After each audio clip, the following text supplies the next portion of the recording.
আসসালামু আলাইকুম রহমতুল্লাহ। আর আমি আজকে চলে আসছি কেএল সেন্টারে। আর এটা হচ্ছে, আপনি দেখতে পাচ্ছেন আমার পিছনে কিন্তু খুব সুন্দর একটি পানির ঝর্ণা আরম্ভ করেছে এখন এই মুহূর্তে। সকাল থেকে বন্ধ ছিল, এখন কিন্তু এটা চালু করেছে। আর এখন আমি যেখানে দাঁড়িয়ে আছি ঠিক আমার পিছন এই হচ্ছে কেএল সেন্টার। দেখা যাচ্ছে কতটুকু আমি জানি না। এই হচ্ছে কেএল সেন্টার,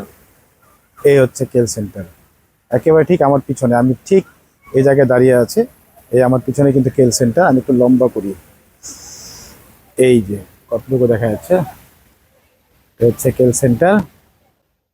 আর এই পাশটা কিন্তু হচ্ছে, এই পাশটা আমার ঠিক সামনের সাইডে। এই হচ্ছে এখানকার পরিবেশ, দেখতে পাচ্ছেন মাশাআল্লাহ অনেক সুন্দর একটি পরিবেশ, যেখানে মানুষজন কিন্তু এখানে ফ্যামিলি নিয়ে টাইম স্পেন্ড করতে আসছে। অনেকে আসছে ট্যুরিস্ট এখানে ঘোরার জন্য।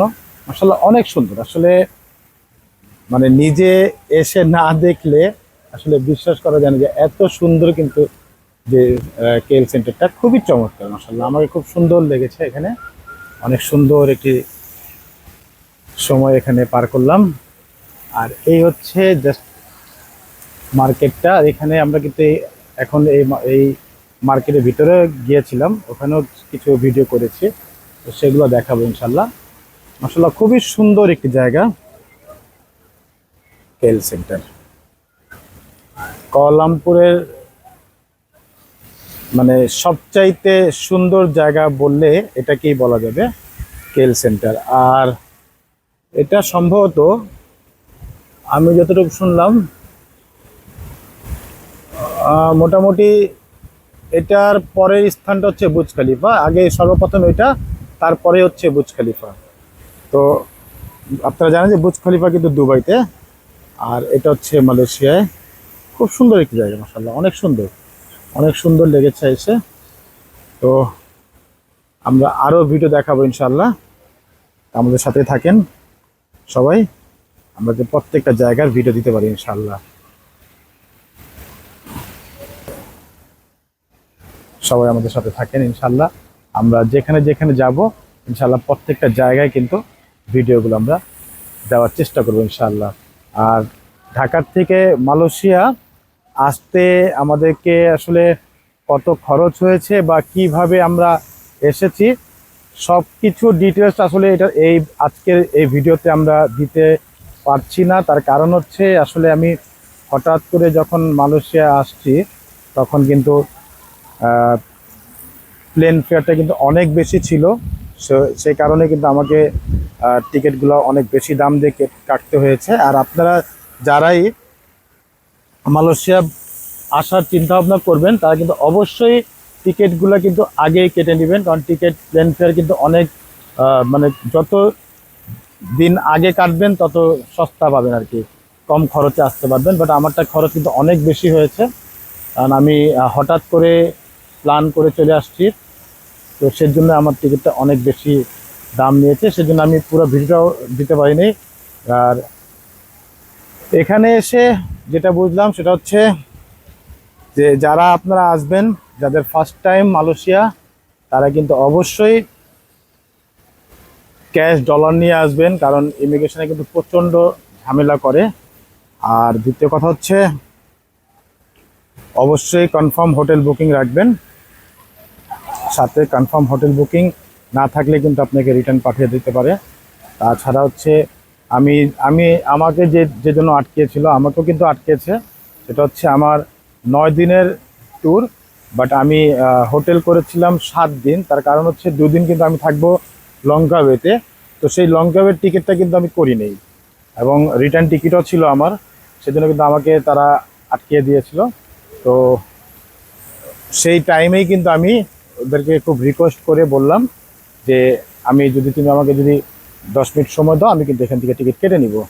তখন তারা কিন্তু আমাকে বললো যে না, এখন টিকিট কাটা যাবে না, তুমি কত ডলার নিয়ে আসছো সেটা দেখাও, তারপরে আমরা আমাদের বড় অফিসারের সাথে কথা বলবো। তো তখন আমি তাদেরকে ডলার দেখালাম এবং ক্রেডিট কার্ডগুলো দেখালাম।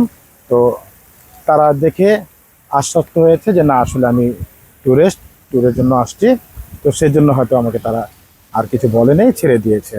তো আমি আমার সকল ভাইদেরকে বলবো যে অবশ্যই আপনারা কিন্তু যারা ট্যুরিস্ট ভিসা নিয়ে আসবেন তাদের অবশ্যই ক্যাশ ডলার নিয়ে আসবেন, সাথে ক্রেডিট কার্ড থাকলে ক্রেডিট কার্ড নিয়ে আসবেন, এবং কনফার্ম যে কদিন থাকবেন সে কদিনে কিন্তু হোটেল বুকিং কনফার্ম রাখবেন। আর অবশ্যই রিটার্ন টিকিট তো থাকবেই, এইগুলো যাতে সাথে থাকে তাহলে আপনি হ্যাসেল হবেন না। কারণ তারা কিন্তু আসলে যে যেভাবে কথা বলে মানে খুবই আপনাকে মনে হবে যে আপনি খুব বিশাল বড় একটা অন্যায় করে ফেলেছেন। তারা কোনো কথাই শুনবে না।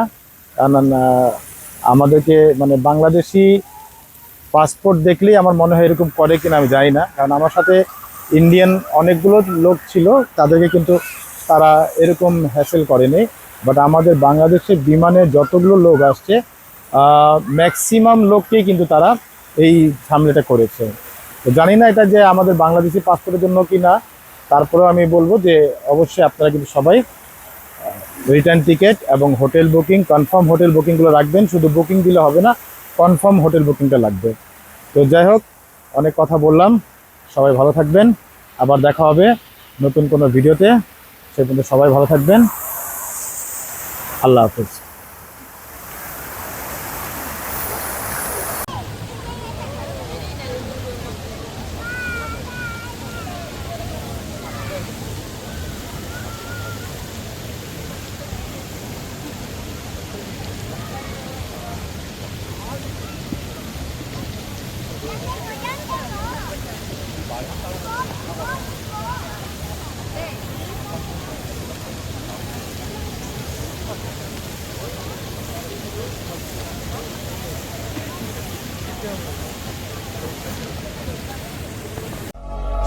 Ladies and gentlemen, welcome to Kuala Lumpur, the capital of Malaysia and the second largest city in Southeast Asia in terms of economy.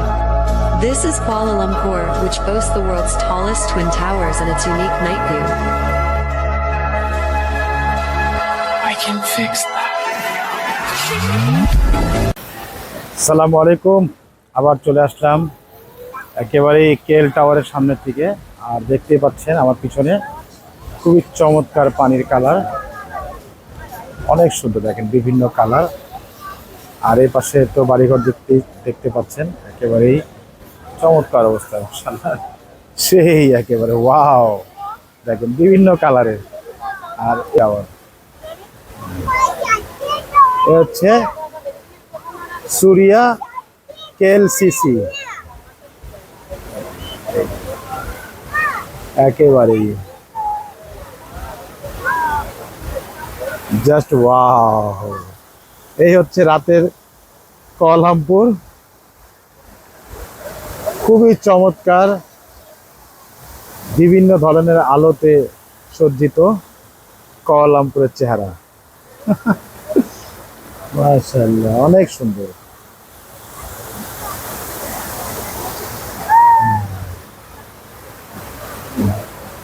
আর আজকের লোকজন কিন্তু একটু তুলনামূলক কম, কালকে কিন্তু খুব লোকজন অনেক ছিল। কালকে রবিবার ছিল, আজকে সোমবার, সেজন্য লোক কিন্তু কম একটু, তারপরে কিন্তু অনেক লোকজন।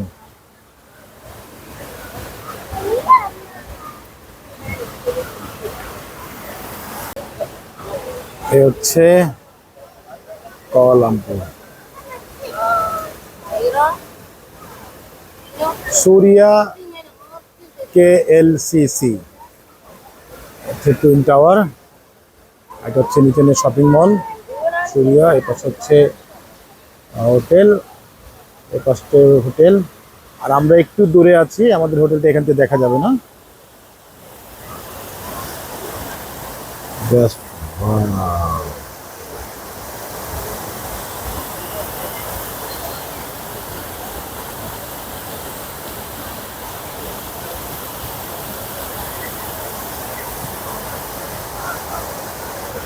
আর এই হচ্ছে আমি, আমার ঠিক পিছনে কিন্তু টুইন টাওয়ার দেখতে পাচ্ছেন, একেবারেই টুইন টাওয়ার আমার পিছনে।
এই হচ্ছে রাত্রের মালয়েশিয়া, দেখেন খুবই চমৎকার।